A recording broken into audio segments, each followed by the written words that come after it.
ಮೊದಲ ಥೆಸಲೋನಿಕದವರಿಗೆ 1ನೇ ಅಧ್ಯಾಯ. ಒಕ್ಕಣೆ.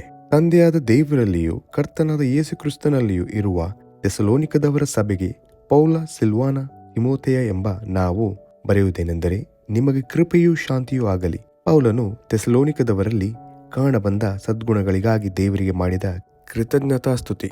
ನಾವು ನಂಬಿಕೆಯ ಫಲವಾದ ನಿಮ್ಮ ಕೆಲಸವನ್ನು, ಪ್ರೀತಿಪೂರ್ವಕವಾದ ನಿಮ್ಮ ಪ್ರಯಾಸವನ್ನು, ನಮ್ಮ ಕರ್ತನಾದ ಯೇಸು ಕ್ರಿಸ್ತನ ಮೇಲಣ ನಿರೀಕ್ಷೆಯಿಂದುಂಟಾದ ನಿಮ್ಮ ಸೈರಣೆಯನ್ನು ನಮ್ಮ ತಂದೆಯಾದ ದೇವರ ಮುಂದೆ ಎಡೆಬಿಡದೆ ಜ್ಞಾಪಕ ಮಾಡಿಕೊಂಡು, ನಮ್ಮ ಪ್ರಾರ್ಥನೆಗಳಲ್ಲಿ ನಿಮಗೋಸ್ಕರ ವಿಜ್ಞಾಪನೆ ಮಾಡುವಾಗ ನಿಮ್ಮೆಲ್ಲರ ವಿಷಯದಲ್ಲಿ ದೇವರಿಗೆ ಯಾವಾಗಲೂ ಕೃತಜ್ಞತಾಸ್ತುತಿ ಸಲ್ಲಿಸುತ್ತೇವೆ.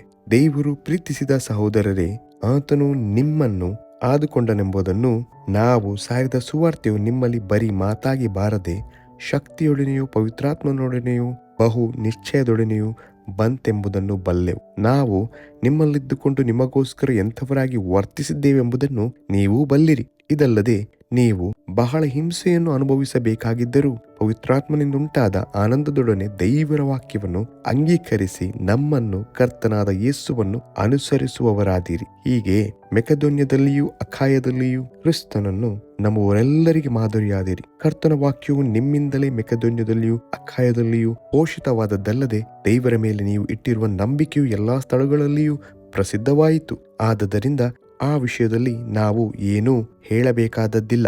ನಾವು ನಿಮ್ಮಲ್ಲಿಗೆ ಬಂದಾಗ ನೀವು ಎಂಥ ಮನಸ್ಸಿನಿಂದ ನಮ್ಮ ಬೋಧನೆಯನ್ನು ಕೇಳಿದಿರೋ ಅದನ್ನು ಕುರಿತು ಅಲ್ಲಿಯ ಜನರು ತಾವೇ ಹೇಳುತ್ತಾರೆ. ಅದು ಮಾತ್ರವಲ್ಲದೆ ನೀವು ವಿಗ್ರಹಗಳನ್ನು ಬಿಟ್ಟು ದೇವರ ಕಡೆಗೆ ತಿರುಗಿಕೊಂಡು ಜೀವವುಳ್ಳ ಸತ್ಯ ದೇವರನ್ನು ಸೇವಿಸುವವರಾದಿರಂತಲೂ, ಆತನು ಸತ್ತವರೊಳಗಿಂದ ಎಬ್ಬಿಸಿದಂತ ಆಕಾಶದೊಳಗಿಂದ ಬರುವಂತ ಆತನ ಕುಮಾರನನ್ನು ಎದುರು ನೋಡುವವರಾದಿರಂತಲೂ ತಿಳಿಸುತ್ತಾರೆ.